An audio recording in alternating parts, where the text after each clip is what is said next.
Welcome to NVTV 24/7 news channel. Vinukonda పట్టణంలోని YSR Congress party కార్యాలయంలో ఈ రోజు మీడియా సమావేశంలో ప్రముఖుల న్యాయవాది మరియు పల్నాడు జిల్లా అధికార ప్రతినిధి ఎంఎన్ ప్రసాద్ మరియు రాష్ట్ర సంయుక్త కార్యదర్శిగా అమిరెడ్డి అంజిరెడ్డి, వినుకొండ పట్టణ convener Kothamasu Siva, municipal vice chairman Gabriel, Vinukonda నియోజకవర్గ బూత్ కమిటీ అధ్యక్షులు కొత్త కృష్ణారెడ్డి, జిల్లా కార్యదర్శి తలారి ఆంజనేయులు, వారితో పాటు నియోజకవర్గ స్థాయి నాయకులు, మండల నాయకులు తదితరులు పాల్గొన్నారు. ఈ సందర్భంగా ప్రముఖ న్యాయవాది మరియు పల్నాడు జిల్లా అధికార ప్రతినిధి ఎంఎన్ ప్రసాద్ మాట్లాడుతూ, వినుకొండ నియోజకవర్గంలో చేపల చెరువులపై వచ్చే ఆదాయం బడుగు బలహీన వర్గాలకు, పేదలకు అందుతున్నాయా లేక మక్కిన మల్లికార్జునరావుకి అందుతున్నాయా?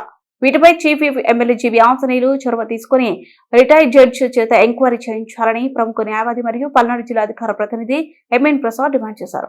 ఆయన ఎవరు? తెలుగుదేశం పార్టీ కార్యకర్త. కానీ తెలుగుదేశం పార్టీ కాదే, ఆయన మీ వైసీపీ కార్యకర్తే అన్నారు. ఒకవేళ మీరు చెప్పినట్టుగానే అతను మీ పార్టీ వాడు కాదనుకుందాం. మరి అట్లాంటి నేరస్తుడి మీద మీకెందుకు ప్రేమ ఉంది? అట్లాంటి నేరస్తుడిని ఏం చేశారు మీరు? ఏం సెక్షన్ వేశారు మీరు? గ్రీవియస్ హర్ట్ కింద వెంటనే వినుకొండ కోర్టులో బెయిల్ వచ్చేటువంటి సెక్షన్ వేశారు. ఏది?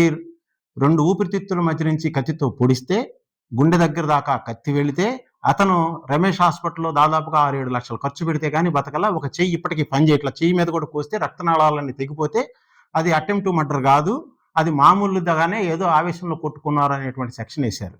ఇది మీ రాజ్యాంగంలో మీరు చేసినటువంటిది. అదే కారు మంచిలో వినాయక నిమజ్జనంలో కనుక గొడవ జరిగితే అది మర్డర్ చేశారంట. వాళ్ళందరి మీద మర్డర్ కేసు వేశారు, 307 వేశారు. అక్కడ వాళ్ళు ఓపెన్గా దాదాపు అక్కడ ఎంతమంది ఉన్నారు? 5 సిఐలు, 7 ఎస్ఐలు, ఒక డిఎస్పీ, ఒక ఏఎస్పీ, 100 మంది పోలీసులు ఉంటే ఎవడైనా సరే అక్కడ మర్డర్ ప్లాన్ చేస్తాడా? ఏ హ్యాబిచువల్ అఫెండర్ కూడా మర్డర్ ప్లాన్ చేయడు. కానీ మీకు మాత్రం మీరు చెప్పింది వింటాడు ఆ పోలీస్ అధికారి గారు. చక్కగా ఇక్కడేమో మామూలు సెక్షన్ వేస్తాడు, అక్కడేమో 307 వేస్తాడు. ఇది జరుగుతూ ఉన్నది మన దేశంలో, మన రాష్ట్రంలో, ముఖ్యంగా మీ పరిపాలనలో జరుగుతున్నది. ఇదంతా వివక్షత కాదు, ఇది సరైనటువంటి పరిపాలన. ఏందయ్యా డిజిటల్ బుక్ మూసిపెట్టుకోండి ఏందయ్యా అని అంటున్నారు. ఎందుకు వచ్చింది డిజిటల్ బుక్? ఇట్లాంటి చేయబట్టి వచ్చింది డిజిటల్ బుక్. డిజిటల్ బుక్ రావటం అంటేనే మీరు ఫెయిల్ అయినట్టు లెక్క. మీరు ఫెయిల్ అవ్వకపోతే డిజిటల్ బుక్ యొక్క అవసరం ఏమున్నది?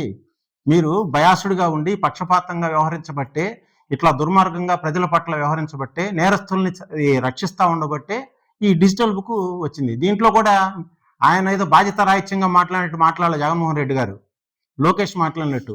ఖచ్చితంగా ఆధారాలన్నీ తీసుకుని అప్లోడ్ చేయండి. ఆధారాలు ఉంటే సంబంధిత అధికారుల మీద కానీ సంబంధిత వ్యక్తుల మీద కానీ చట్టపరంగా చర్యలు తీసుకుంటాం, కోర్టు ముందు నిలబెడతాం, శిక్షిస్తామన్నాడు. అంతేగాని మీ పవన్ కళ్యాణ్ గారు మాట్లాడినట్టు, లేకపోతే లోకేష్ గారు మాట్లాడినట్టు బజార్లో గుడ్డలోడ తీసుకొడతానని ఇట్లాంటి భాష ఎక్కడ వాళ్ళం.